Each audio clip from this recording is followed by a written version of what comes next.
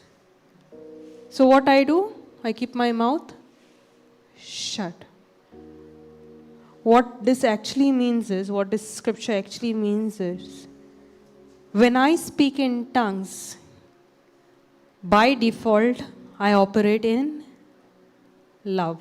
So if I'm struggling to operate in love, speaking in tongues helps me to operate in love. Praise God. Thank you, Jesus. Speaking in tongues helps me to draw out that love which is already inside my spirit. To speak in tongues, when I'm born again, I have the righteousness of, I'm made righteous, correct? Yes? But if I say I need to operate in love and then only I am qualified, that is operating by law and not by the gracious gift of God, not by grace.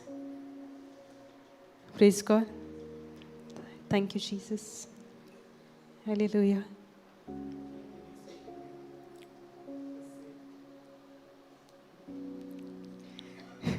Okay. The misunderstanding is what it says, if I have not love for others growing out of God's love for me, I have become only a noisy gong. What's a noisy gong? Basically noise. If I keep ringing the bell, it's irritating, yes. So when I read this scripture, it sounds like, it looks like that I need to operate in love and only then I'm qualified to speak in tongues. So what I do? I don't speak in tongues because I am not holy enough to speak in tongues. I hate my brother. I'm angry at my brother. I got angry today, so no, today no tongues. I cannot speak in tongues. How can I speak in tongues?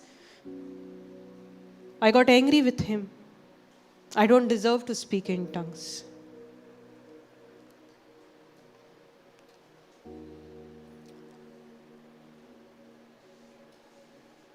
But the language of the Holy Spirit, that is tongues, is His gift. That's why it's called the gift of tongues. When I speak in tongues, what is there in my spirit, I'm drawing that out. I don't need to be, when I say, okay, let me put it this way. When I say that I need to be holy, that I don't need to be angry at someone. Today, my day was good. I didn't become angry. I did not shout at anybody. I operated in love. So today, I am holy enough to pray in tongues. Otherwise, if I have gotten angry, I will sound like a noisy gong. But the actual meaning is, if I do that, then I am operating by law, which says that I need to be qualified to speak in tongues. But tongues is the grace of God, it's the gift of God. When I am born again, I am made righteous. I might have gotten angry, but when I speak in tongues, when I depend on His grace and speak in tongues, I am drawing out that love from my spirit. I will see myself very naturally operating in love. If I was, before being born again, if I was a very angry person, you will see that when you're speaking in tongues, you will see, I'm not angry anymore. The very thing that used to make me angry, that used to make me irritated, the very same thing that person is doing and I'm not getting angry, and it is effortless. It is effortless. You will see people who were very You know, anger was right here. It didn't take time for them to get angry. When they are born again and when they speak in tongues, you will see those people, those very people, not getting angry. It's not that I need to be holy enough to pray in tongues. I am made righteous, and because I am made righteous, I have that entire package, and that entire package is what? Everything. I have the gift. Salvation is a gift, righteousness is a gift, tongues is a gift. And that helps me, when I speak in tongues, that helps me to operate in love. Do you think Brennan is an angry person? Very nice. Very sweet. Go and ask him after the session how angry he used to get. Come. Come.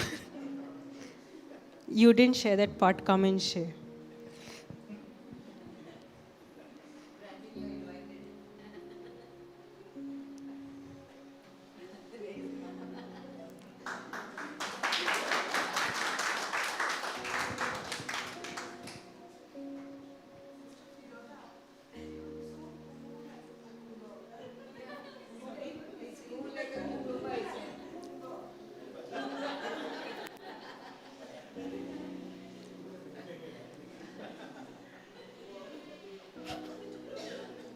I didn't expect this.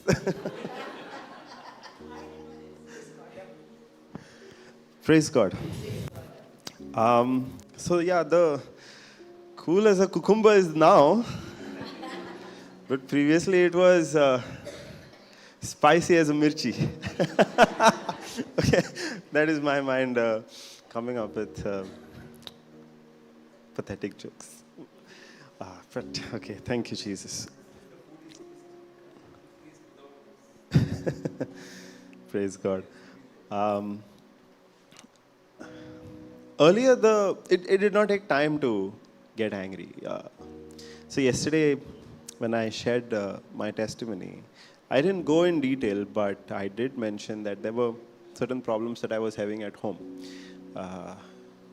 with my parents and especially with my father. And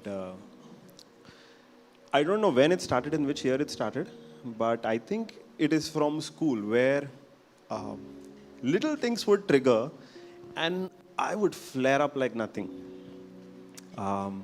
And that flaring up, that anger was expressed with a lot of bad words, uncontrolled, clenching of teeth, breaking of things. Because I remember, the earliest incident I remember was I had some argument with friends during school recess. I think it was in the 10th standard. And some argument, small argument during the recess with the friends. They said something, I didn't like it. And I just stormed out of there. And in the school, there was a wooden pillar. As I'm walking, I fling my hand and punch the wooden pillar. Not hurting anybody except me, because that I could not control that anger in that moment. So I punched. The friend did not get hurt, neither the pole got hurt. Who got hurt? I got hurt. Yeah. So I got hurt on my hand. And that was the kind of anger that was there for very even little things. In school, on the playground, at home within the family. And that just continued because I didn't know any way to come out of that. It just felt like a very justified reaction to the things happening around me, because why are people making me angry? Why are they doing things which make me angry? Yes, they should not do certain things. If they don't do, I don't get angry. They have to change. I don't have to change, obviously. If they don't do, what angers me. I'm not going to get angry, right? So they need to change. That was the mindset. And that just went on for years. Now in this, note that I was not doing anything, I was not living a bad life as such, okay? It was just that anger. If you look at me outside in normal circumstances, I was cool cucumber. I was, in fact, you would, if you had met me at that time, you would have said, why don't you go to the seminary? I look like that because even strangers asked me that. Not once, not twice, multiple times. I don't know what the reason was, what they saw, but I would get those questions. So it has to be something with the way I looked and the calm impression which I gave, probably, I don't know. But nobody knew the boiling which was happening inside or in private. There were so many incidences where little things in office, I would get angry in office and break earphones. I used to carry that steel flask, insulated one. That is usually heavy, right? So in anger, I would bang that on the table. And my manager used to sit right opposite me. And he would ask what happened. I would say, nothing, the bottle fell down.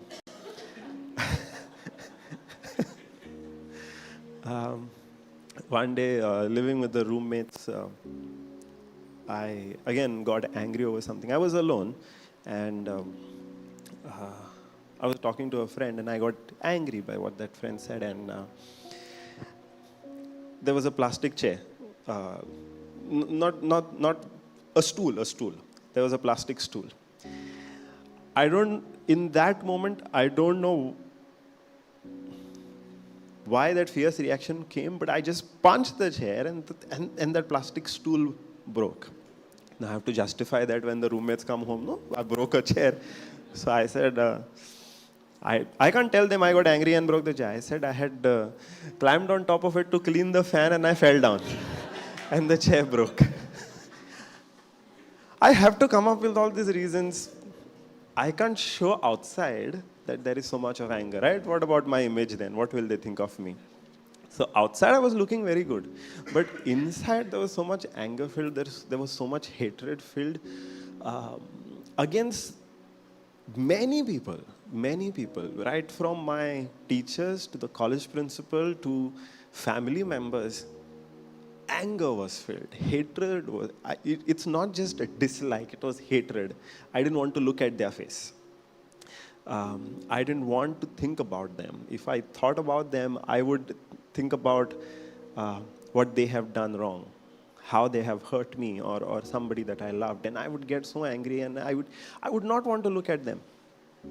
I would not show it outside, but inside I was boiling. And one such person was like this was my father, and no matter what he did, I would get angry.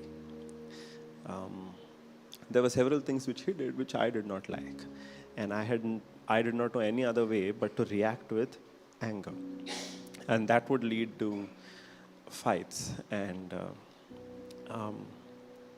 just before I received the gospel, just before I heard the message about healing preached, which I shared about yesterday, just before that I had that terrible fight over him not taking care while COVID was going on. And that's where I said those terrible things to him. And that's when I started realizing it wasn't just that one incident. You remember yesterday I shared, I started crying and telling God, what is this? I don't want to live like this with so much anger and hatred. So it was not just that one incident or one fight that triggered me weeping and crying and seeking help from God. It was that anger which had been suppressed for so many years against not just one person but multiple people. Those people are not even in my life currently. Not today. At that time, I'm talking about when I'm weeping and seeking help from God. They are not even there in my life. Like for example, my college principal. After I'm out of college, there is no connect with the college principal, but I'm still harboring that resentment and that anger towards something that he did while I was in college. So it was all of that suppressed anger, that which had built up, which had brought me to this place where I was like, God, I don't want to live like this. Teach me how I come out of it. Teach me how I come out of it. Because I was feeling really hopeless. I was thinking, if at the age of 25 I'm living like this, constantly in anger, constantly in thinking about a sickness, what is going to be the state for the rest of my life? I'm just 25. What is going to be the state for the rest of my life? And I said to God, God, I need you. I don't know what to do. I need you. And in that hunger, the Lord made a way for me to receive the gospel. The Lord made a way for me to receive the gospel. That's when she shared the testimony of this Sister Angeline from Bangalore, who was healed of the same sickness that I had. That was shared with me. But before that was shared, I had activated my gift of tongues. And sister was asking earlier if I had trouble. Somehow I did not. And if I reflect back on that, I think it's because I was hungry for it. I did not try to make too much sense out of it. I did not overthink it. What it is, how do I do it? Does it making sense? Is it not making sense?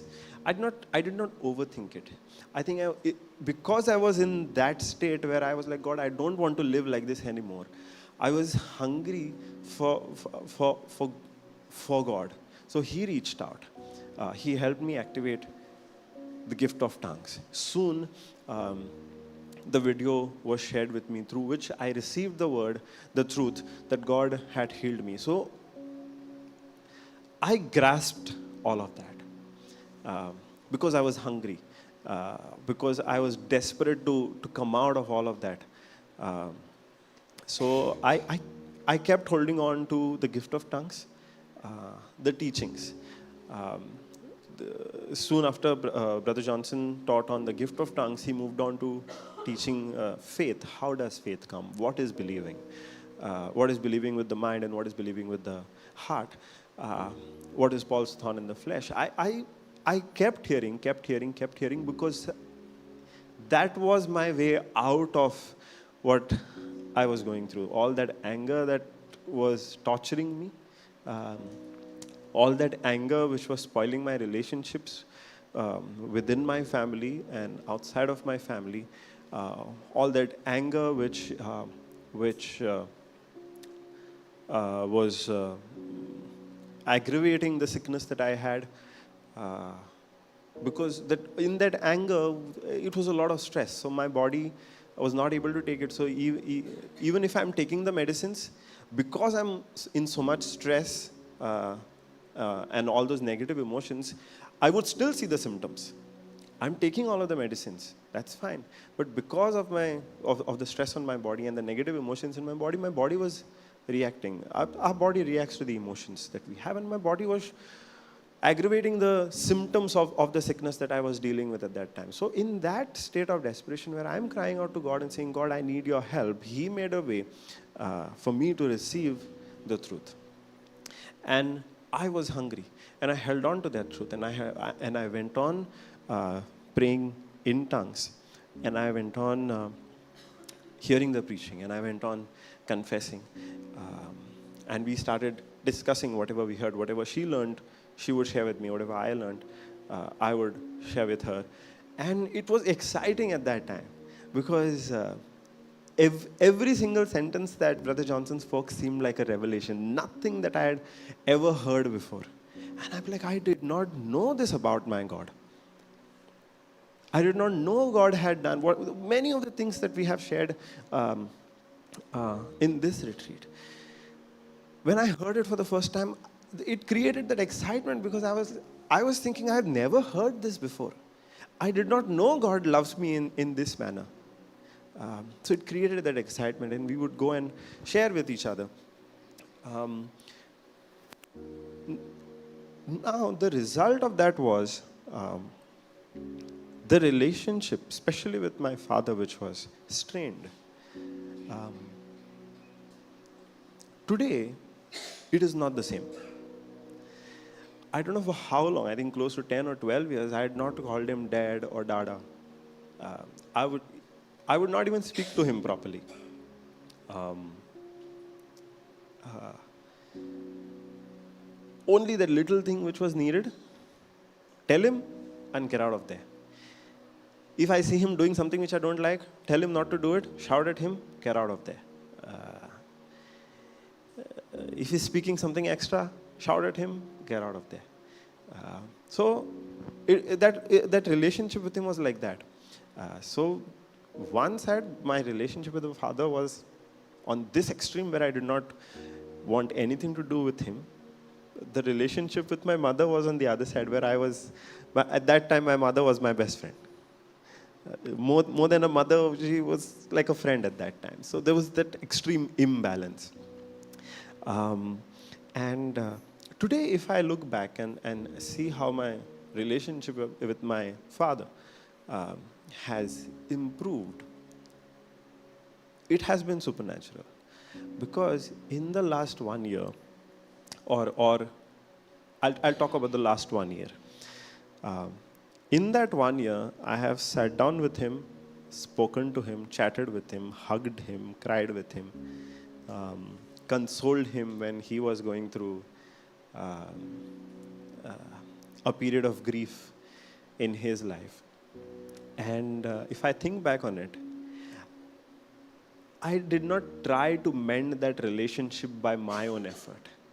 Since the time I received the gospel, which is back in 2020, the truth from the gospel, in 2022 till today, I have not gone to him and said sorry. Because if you think about forgiveness, the thing comes naturally. We have to go and say sorry, right? Only then the relationship can be restored. Till today, I have not gone and said sorry to my father for my behavior previously. Nor have I asked him to apologize to me. But even without that, the relationship is restored. The anger that I used to feel earlier, for even small inconsequential things where the anger was just at the tip of my nose, it's not there. I'm not saying it's been perfect. Even in the last 1 year, there have been times where I've gotten angry, where I've not liked something that he has done, and we've spoken about that. I'm not saying it's been perfect, but coming from this extreme where I did not want to look at his face, to this point where I can sit with him, chat with him, and when he needs help, I can console him. It's a long way. It's a long way. And it has been supernatural because I did not try to mend that relationship by my own efforts. The world if I look at the advice from the world, I got advice like, sit and talk it out. Share with each other what you don't like about each other. Share with each other or inform the other how they can improve. The world suggested all of these techniques to me to restore my relationships. I did not do any of that. I did not do any of that. All that I did, if there is a change, and it has been supernatural, it cannot be supernatural without the Holy Spirit working in that relationship. Because that is what grace is, right? Grace is God's power working on my behalf. When I'm focusing on God's love for me, that love which God has poured in my heart starts flowing to the people in my life. And that's what happened with that strained relationship.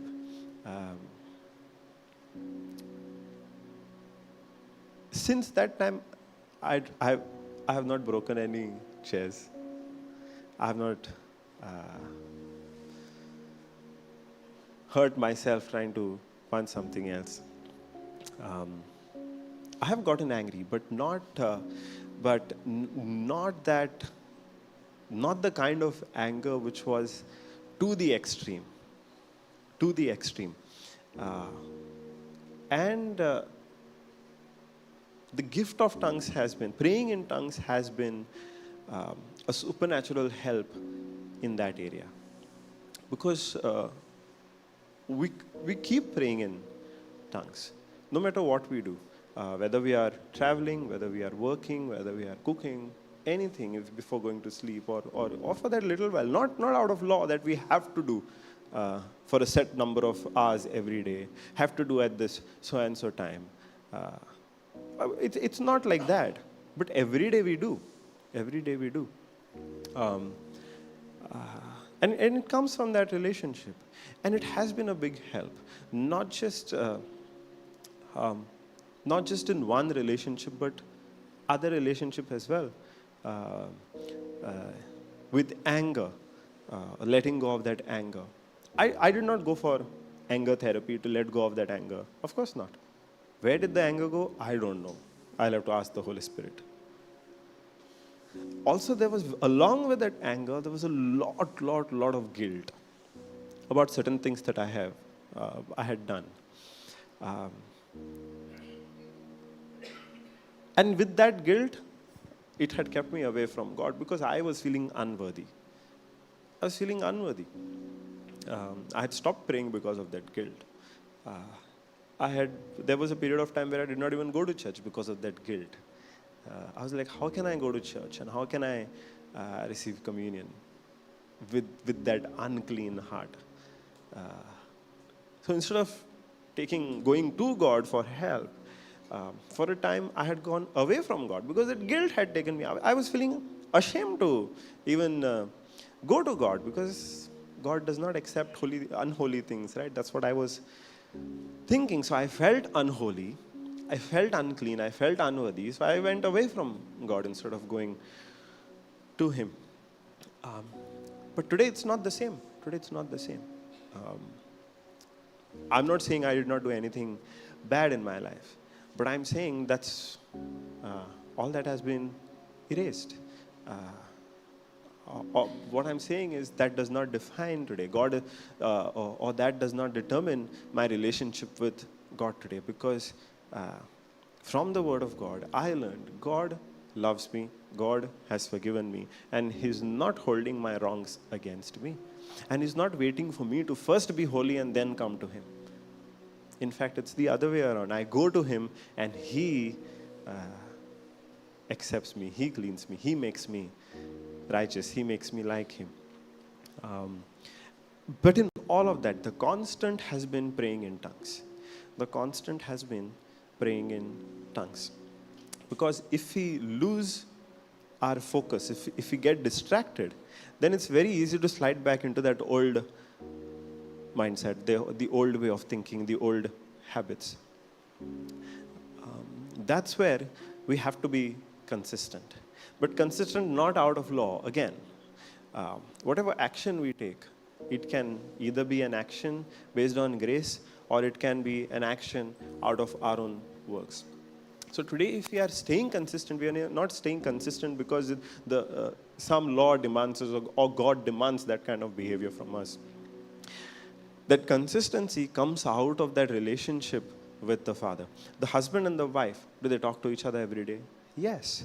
Do they do it because the wife demands it, the husband demands it, or do they do it out of that relationship? When they come back from work, do they say, now today I don't have time to talk to you? Or they still make time to talk to each other because of the relationship that they have? We see our relationship with God also the same way. It's not based on a law. It's not based on compulsion. It's not based on some religious requirement. It's a relationship. It's a relationship. If we call Him Father, the relationship with our Father is not a compulsion. It's a relationship of love. It's a relationship of love. And if we don't act in love, that can put us into that guilt. That's what we were reflecting on, right? If I speak in tongues but I do not have love, this also had stopped me for a very long time because of this anger itself. On the days that I got angry, I was like, what's the use praying in tongues, because that praying in tongues is not going to have any effect. Might as well not pray, because I've not operated in love. I fail to operate in love.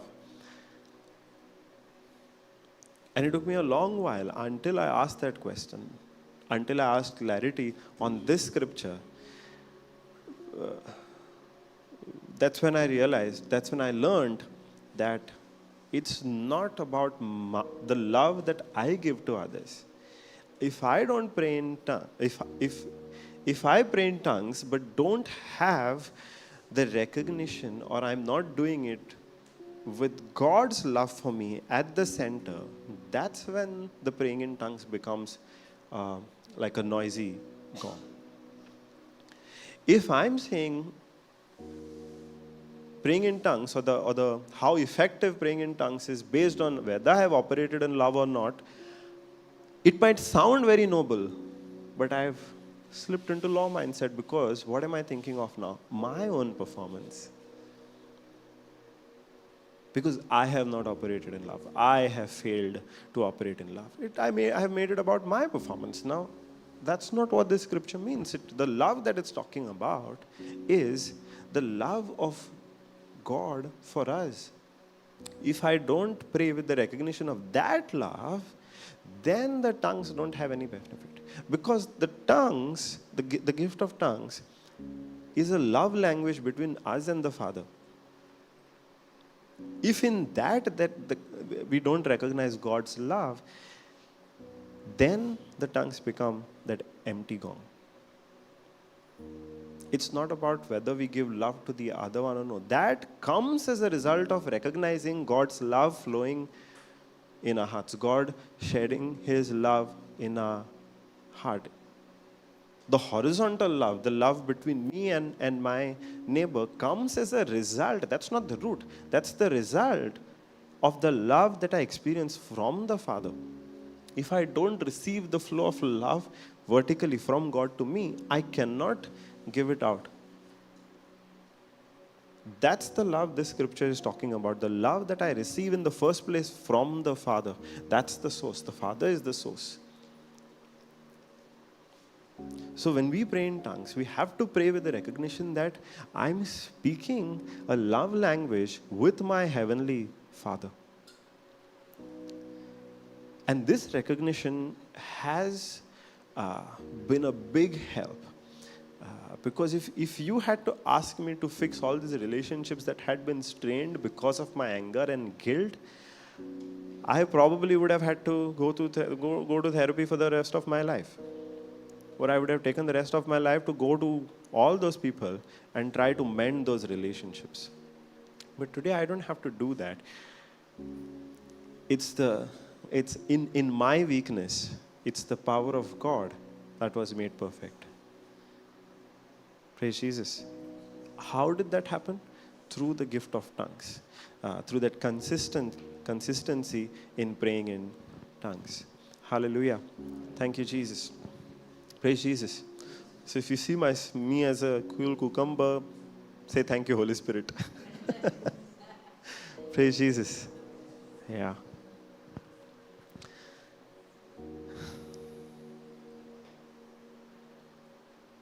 All right. Shall we go for tea?